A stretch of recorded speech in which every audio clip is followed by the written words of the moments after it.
လားပါဒီနေ့ဗီဒီယိုမှာတော့မိတ်ဆွေတို့ကိုကျွန်တော်တို့ဒီ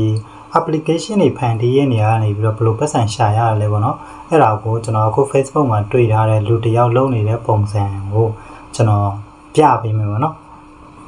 အဲ့တော့မိတ်ဆွေတို့ဒီမှာတစ်ချက်ကြည့်လိုက်ဒီကောင်ဆိုလို့ရှိရင်သူကလောက်တာက movie recap တွေကိုတွက်ပေါ့နော် movie recap တွေအတွက်ဗီဒီယိုထည့်လိုက်ရုံနဲ့စာသားပြန်ထုတ်ပေးပြီးတော့အဲ့စာသားကိုအတန်ဖိုင်ဖြစ်အလွယ်တကူထုတ်လို့ရတဲ့ပုံစံမျိုးလောက်ထားတော့ပေါ့နော်တို့အဲ့လိုလောက်ပြီးတော့မှဘာလုပ်လဲဆိုတော့ဒီမှာလောလောဆယ်မှာအခုတစ်လပိုင်းအထိပေါ့နော်တစ်လပိုင်းကုန်တီကို free 3ခွင့်ပေးထားမှာနောက်ပိုင်းကျရင်တော့တစ်တက်စာ9000ကျပ်နဲ့ဆက်သုံးလို့ရမယ်ဆိုပြီးတော့သူရဲ့ marketing မှာအဲ့လိုမျိုးပြောထားရပါတော့သူ marketing ဆင်းတဲ့တဘောပါဆိုတော့ပထမတစ်လမှာတော့မိတ်ဆွေတို့ဒါ free သုံးလို့ရမယ်ဒုတိယလရောက်ပြီဆိုလို့ရှင်တော့ဝင်ကြေးအနေနဲ့ဒါမှမဟုတ်လဲ premium အနေနဲ့9000ပေးရမယ်ပေါ့မြန်မာငွေ9000ဆိုတော့ပေးမလားဆိုတော့ပေးရပါဘောနော်ဘယ်သူမှဆိုပေးရပါဆိုတော့ဒါဒီကောင်လေးကလောက်ရခက်တယ်လားဆိုတော့မခက်ဘူးဒီမှာကြည့်လိုက်မိတ်ဆွေတို့ UI ကိုကြည့်လိုက်တာနဲ့တိတာနေတယ်ဒါကသူကိုယ်တိုင်ကုတ်ရေးပြီးတော့လုပ်ထားတာမဟုတ်ဘူးဒါက AI နဲ့လုပ်ထားတဲ့ app တွေပေါ့နော် AI နဲ့လုပ်ထားတဲ့ platform တစ်ခုဆိုတာကျွန်တော်တို့ဒီ UI design တွေကိုကြည့်ရတဲ့မြင်တာပေါ့နော်ဒီမှာဒီ video icon လေးကိုကြည့်ဒီကောင်လေးပေါ့နော်ဒါလေးဆိုရှင် Gemini ကထုတ်ပေးတဲ့ပုံစံမျိုးဖြစ်နေရပေါ့နော် Okay ဒါဆိုလို့ကျွန်တော်တို့သူ့ရှင်မှာဝယ်တဲ့လူတွေရှိရလားတကယ်ပတ်စံပေးပြီးဝင်တဲ့လူရှိလားကျွန်တော်ကြည့်ရအောင်ပေါ့နော်ကြည့်ရဆိုတော့အစားတော့ပထမတစ်ခါတော့သူ့ရဲ့ UI design တွေကျွန်တော်အရင်တော့ကြည့်ရတာပေါ့ကျွန်တော်နေကြည့်လိုက်မယ်ဒီမှာကြည့် UI design ကဒီပုံစံလေးရနော်ဘာမှမထူးဆန်းအောင် Okay အဲဆို comment တွေပြန်ဖတ်ကြည့်ရဆိုတော့လေဒီမှာကြည့်သူ့ကိုလာပြီးတော့အတုံးပြုချင်တဲ့လူတွေတော်တော်လေးများတယ်လို့ဆိုပြီးတော့တွေ့ရတယ်ပေါ့နော်ဒါတကယ်တော့ဒီ movie recap လုပ်တဲ့ဟာကို movie recap လုပ်တဲ့ဟာပေါ့နော်အဲ့ဒီ movie recap လုပ်တဲ့ချိန်မှာဒီ script တွေရေးပေးရဲ့ဟာကိုကျွန်တော်အရင်ဗီဒီယိုတစ်ခုမှလည်းတင်ပေးပြီးသားရှိရပေါ့နော်ဒါက movie recap လုပ်ချင်တဲ့လူတွေအတွက်ပေါ့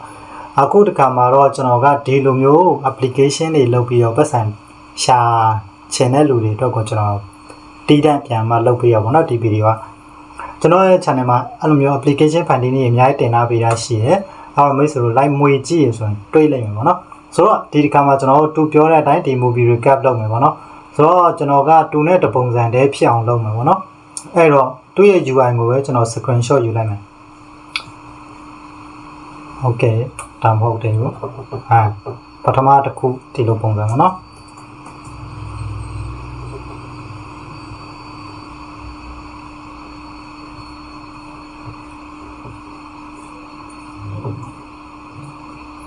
ဒုတိယတစ်ခုကကျတော့ဒီကောင်ပေါ့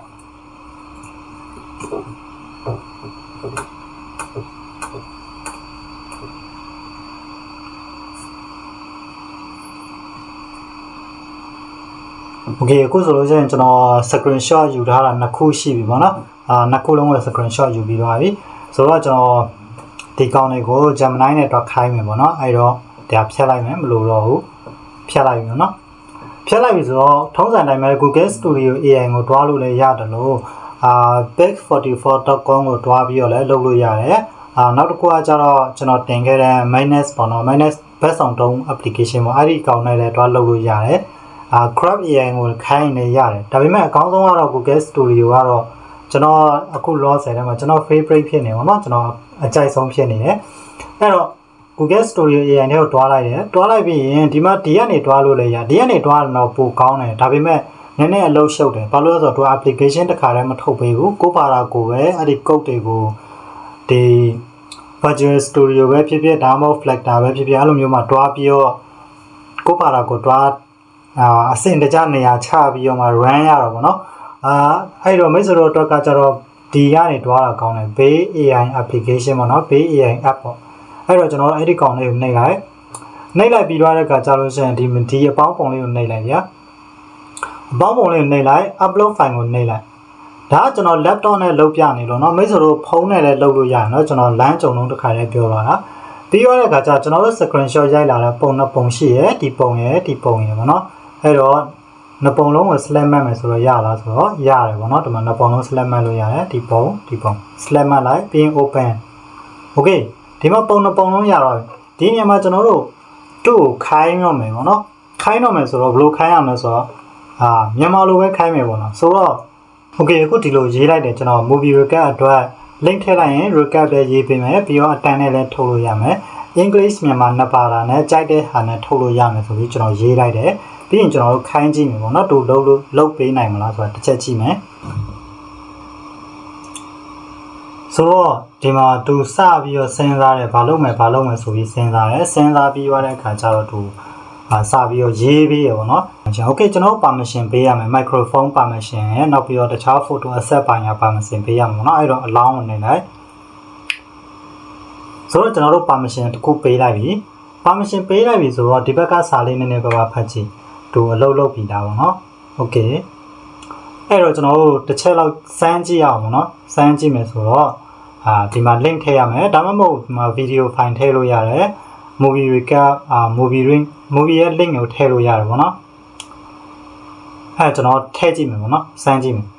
ကျွန်တော် YouTube ကနေပြီးတော့ဇက်ကား link တစ်ခုကိုယူလိုက်တယ်ပေါ့နော်ဒီမှာ copy ကူးလိုက်တယ်ဇက်ကားတော့မဖွင့်ပြဘာလို့လဲဆိုတော့သူက copyright မိမှာဆိုတော့ကျွန်တော် video ထဲမှာပေါ့နော်သူကတကယ်မတုံးရင်လည်းတုံးတယ်ဆိုပြီးတော့ပြောတတ်တယ် YouTube ကအဲ့တော့ကျွန်တော် link ကိုဒီမှာလာထည့်လိုက်မယ်လာထည့်လိုက်တော့ဒီမှာ start analyze okay စမ်းကြည့်ရအောင်ပေါ့နော်ဆိုတော့ဒီမှာကြည့်လိုက်ပါသူတခါလဲဒီမှာ recap တခါလဲရေးပေးပြီးပေါ့နော်ဒီမှာကြည့်လိုက်ပါဒီမှာတခါလဲ recap ရေးပေးရဲ့အတန်တစ်ချက်ကြည့်ရအောင်အတန် download audio ကနားထောင်ကြည့်လို့မရဘူးလားဒီမှာမပြည့်စုံသေးဘူးလို့ပြောလို့ရတယ်ဒီမှာ audio ကကျွန်တော်တို့ data နားထောင်လို့မရသေးဘူးသူတအားကြာနေပါတော့ပြီးတော့ဒီမှာ English လို့လည်းရတယ် English ပြီးတော့မြန်မာနှစ်ပါတာနဲ့ရတော့เนาะဒီ recap ကိုမှ download ဆိုလို့ရှင်တော့ဒီကနေ download လုပ်လို့ရတယ် download audio ဆိုပြီးရှိရကျွန်တော်တို့ download နဲ့ကြည့်ရောသူကအလုံးမလုပ်သေးဘူး okay ဒီမှာဆိုလို့ရှင်ကျွန်တော်သူ့ကိုဒီလိုခိုင်းလိုက်တယ်ပေါ့เนาะ download ခလုတ်ကဘာလို့အလုံးမလုပ်သေးရလဲပြီးတော့ audio ကိုအစမ်းနားထောင်လို့ရအောင်လုပ်ပေးပါဆိုပြီးတော့ကျွန်တော်ထပ်ခိုင်းလိုက်တယ်အဲ့တော့ကျွန်တော် sign ခလုတ်ကိုပြန်ပို့လိုက်မယ်ပေါ့เนาะကျွန်တော်ခဏလောက်စောင့်ကြည့်ရမယ်ပေါ့အခုဆိုလို့ချင်းသူဒီမှာ audio ထပ်တက်ပေးရနောက်ပြီးတော့မှဒီ recap ရ resource ပိုင်းညာတွေပေါ့เนาะသူထပ်ပြီးတော့ပြင်ပေးထားတယ်ကျွန်တော်ပြန်ပြီးတော့စမ်းကြည့်မယ် link ထည့်ကြည့်မယ်ခုနကျွန်တော်ကူးလာတဲ့ link ကိုပဲထည့်ကြည့်မယ်ပြီးတော့ start analyze ပြန်စမ်းကြည့်မယ်ပေါ့เนาะဟုတ်ကျွန်တော်တို့ပြန်ထွက်လာပြီပေါ့เนาะဆိုတော့ကျွန်တော်နောက်တစ်ခါတော့ပြန်မှစမ်းကြည့်အောင်ဒီကအတိုင်ကိုနားထောင်ကြည့်မယ် top browse လောက်လေးစမ်းကြည့်မယ် download လောက်လည်းအလုပ်တော့လုပ်နေပြီပေါ့เนาะဒါပေမဲ့ဟိုလို download ဆွဲလို့မရသေးဘူး download ဆွဲလို့ရတဲ့အဆင့်မဟုတ်သေးဘူးပေါ့เนาะအချင်းကိုငွေချင်းဖြစ်အသုံးပြုကြတဲ့အနာဂတ်ဒါဆိုဒီမှာကြည့်တော့မိတ်ဆွေတို့အတိုင်နားထောင်ကြည့်နော်အချင်းကိုငွေချင်းဖြစ်အသုံးပြုကြတဲ့အနာဂတ်ကဘာမှာလူတွေဟာအသက်25နှစ်အရွယ်မှာပုံမင်းရင်ရုံမှုရပ်တန့်သွားပြီးလက်မောင်းမှာရှိတဲ့နာရီက3ညဖြစ်သွားရင်တည်ဆုံးဒါဆိုလို့ရှိရင်ဟိုအချိန်ဟိုဘယ်လိုပြောမလဲ in time ဆိုတဲ့ movie ကိုအဲ့ဒါကို recap ပြန်လုပ်ထားပြရပါတော့ဒီမှာခုနကကျွန်တော် download ဆွဲလိုက်တဲ့အတန် file ကလည်းဒီမှာတိန်းသွားတယ်ပေါ့နော်ဒီနေရာမှာကြည့်လိုက်ဒီမှာတိန်းသွားနော်အတန် file ကလည်းဒီမှာတစ်ခါလည်းတိန်းသွားမယုံဒီမှာတစ်ချက်ကြည့်လိုက်ဗျာကျွန်တော်ဖွင့်ပြမယ်အချိန်ကိုငွေစည်းဖြစ်အသုံးပြုကြတဲ့အနာဂတ်ကဘာမှာလူတွေဟာအသက်25နှစ်အရွယ်မှာပုံမင်းရင်ရုံမှုရပ်တန့်ဒီမှာနော်ဒါကကျတော့အတိုင် audio အနေနဲ့ download ဆွဲသွားတာဗျာဒီမှာကျတော့ဟိုဟာ movie recap ကိုတခါတည်းဆိုဘယ်လိုပြောမလဲဇာကားတစ်ထိုင်နဲ့ထိုင်ကြည့်နေစရာမလိုတော့ဘဲနဲ့တခါလဲ recap လုပ်ပေးလိုက်တာဗျာသူသိမလားအဲ့တော့ဗျာမိတ်ဆွေတို့စင်ဒါကိုကျွန်တော်တို့ကမိတ်ဆွေတို့မကြိုက်တဲ့ရင်ထပ်ပြင်လို့ရတယ်เนาะခုနကကျွန်တော်ပြင်ပြထားပြီးတခါအဲ့လိုထပ်ပြင်ပြီးတော့ဟုတ်ပြီကျွန်တော်တို့ကအဆင်ပြေသွားပြီကြိုက်ပြီဆိုလို့ရှိရင်ဘာလုပ်လို့ရလဲဆိုတော့ကျွန်တော်တို့ဟိုအဲ့ကောင်ကို publish လုပ်လို့ရပြီပေါ့เนาะpublish လုပ်မယ်ဆိုတော့ဘယ်လိုလုပ်ရမလဲဆိုရင်ကျွန်တော်တို့ဒီမှာ GitHub မှာတစ်ခါလဲတင်ထားလို့ရတယ်ဗျာအကောင်းဆုံးကတော့ GitHub မှာတင်တာကောင်းတယ်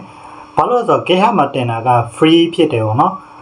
okay ဒီမှာ deploy app ဆိုတာရှိရယ်နောက်ပြီးတော့ဒီ code ကို download ဆွဲချင်တယ်ဆိုရင်ဒီမှာ download app ဆိုတာရှိရယ်ဒါဆိုလို့ချင်းမိတ်ဆွေတို့ခုဆိုလို့ချင်း application တစ်ခုကို AI ကိုခိုင်းပြီးတော့ဘယ်လိုတုံးချရလဲဘယ်လိုတုံးပြရလဲဆိုတာနားလည်ပြီလို့ကျွန်တော်ထင်တယ်